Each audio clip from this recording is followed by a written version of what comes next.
জীবনে যদি কামিয়াবি হতে চাও রে যুবক,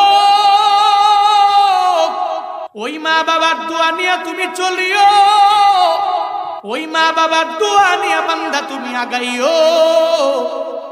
দুনিয়াতে যেই বান্দা কামিয়াবি হয়ে গেল, ওই বান্দা মা বাবার দোয়ার মাধ্যমেই হয়ে গেল।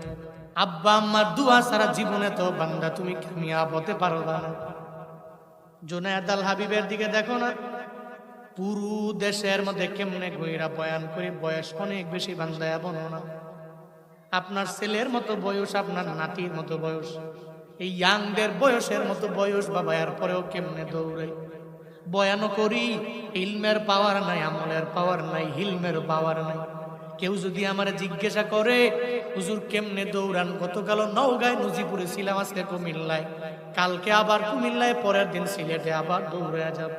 বান্দারে অক্টোবরের শুরু থেকে রমজান পর্যন্ত এভাবে কেমনে দৌড়াই। বাংলাদেশের সব বক্তারের সামনে আইনা যদি জিগায়া দাও কেমনে সম্ভব হয়ে গেল, দেখবেন সঙ্গে সঙ্গে জানা দিবে আমার কোনো পাওয়ার নাই, আমার মাওলার দয়া, সব আমার মা বাবার দোয়া।